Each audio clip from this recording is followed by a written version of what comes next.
See, this is something, I don't know, I've never heard this theory before, so I don't know if I'm responsible, if I'm the originator of it, but this honestly just came to my head, and energy is the fuel of life and the universe and everything about it. Energy, it's all about energy.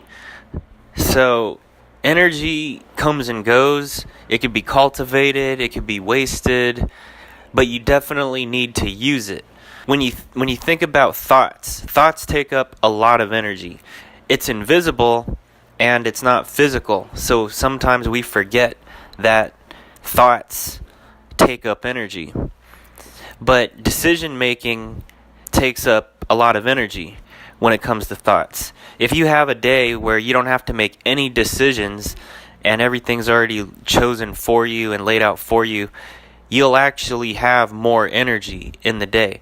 Now, that's not to say that you want to live your life like that. You want to make decisions, but you just have to realize that it's taking up a lot of energy. And some of those decisions come from questioning, and questioning everything. So sometimes questioning is good.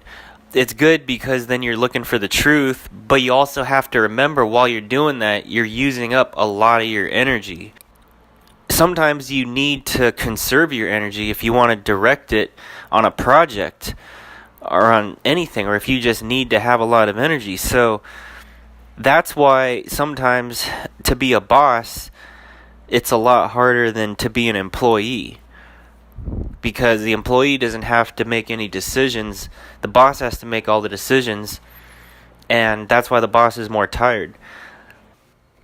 So something weird that happened to me is that I recently got a little bit under the weather, and I was forced to take a break, a mental break. But the weird thing that happened is I actually got a jolt of mental energy. And I think the reason for that is because I actually took a break from all the questioning scripts running in my subconscious, which is like the back of your mind. Because you only know what's in your conscious mind, which is a fraction of your whole life. So the subconscious, the back of your mind, is always also at work. And it's probably questioning a lot of things and pondering things all the time. When you're sleeping, when you're eating, you're driving, when you're doing any activity, your subconscious is working too. It's like when you have a bunch of windows open in your phone, but you don't see them open, but they're open, and then you double click. If you have an iPhone, you double tap the circle, and then you close them all. Now you get more battery life, but your phone is slower, and it runs out of battery quicker if you have all those windows open in the background. Even though you don't see them, they're open and they're draining the battery.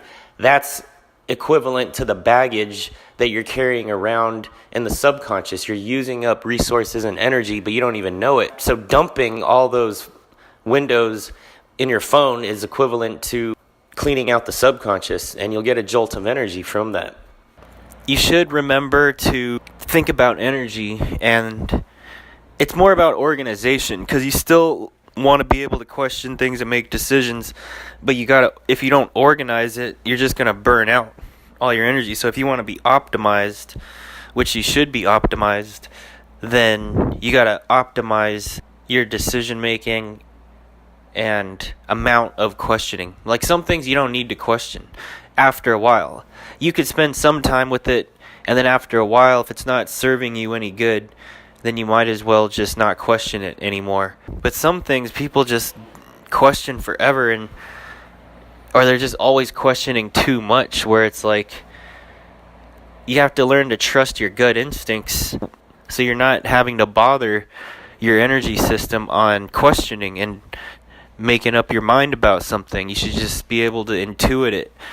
So you have to strengthen your intuition for that, and that's like repetition. Like you trust it once, if you trust it again, you'll start to be able to recognize the feeling that you get every time your intuition's on point. That certain feeling will be matched with the correct outcome.